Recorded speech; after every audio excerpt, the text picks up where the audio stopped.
Group 2 clear பண்ணி senior revenue inspector Tirunelveli choose பண்ணியிருக்கேன். இது ஒரு ஃபர்ஸ்ட் அட்டெம்ப்ட்ல வந்த சக்சஸ்னு சொல்ல முடியாது. நான் நிறைய ஃபெயிலியர்ஸ் பார்த்திருக்கேன், நிறைய எக்ஸாம்ஸ் எழுதியிருக்கேன். 2020ல இருந்து என்னோட ப்ரிப்பரேஷன் ஸ்டார்ட் பண்றேன். எல்லா எக்ஸாம்ஸுமே கிட்டத்தட்ட பார்டர்ல வந்து போயிருக்கு. லாஸ்ட் ஸ்டேஜ் வரைக்கும் கிளியர் பண்ணி கிடைக்காம போயிருக்கு.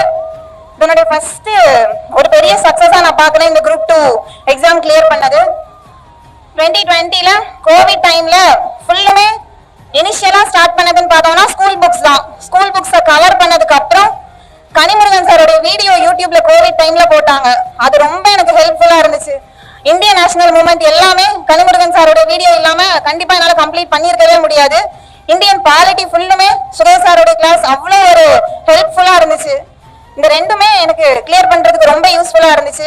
இது நம்ம ஒரு விஷயம் அடையணும்னு நினைச்சிட்டு நம்ம அதுக்கு ஹானஸ்டா ஹார்ட் ஒர்க்கா ப்ரிப்பேர் பண்றோம், டெடிகேஷனா இருக்கிறோம், கன்சிஸ்டன்டா ஒர்க் பண்ணாவே கண்டிப்பா நம்ம சக்சஸ் அடைஞ்சிடலாம். என்ன போலவே இங்க இருக்கிற ஆஸ்பிரன்ஸ் எல்லாருமே அடுத்த குரூப் 2, குரூப் 1, குரூப் 4 மூணுமே அடிக்கிறதுக்கு என்னோட ஹார்ட்டி கங்க்ராச்சுலேஷன்ஸ். தேங்க்யூ.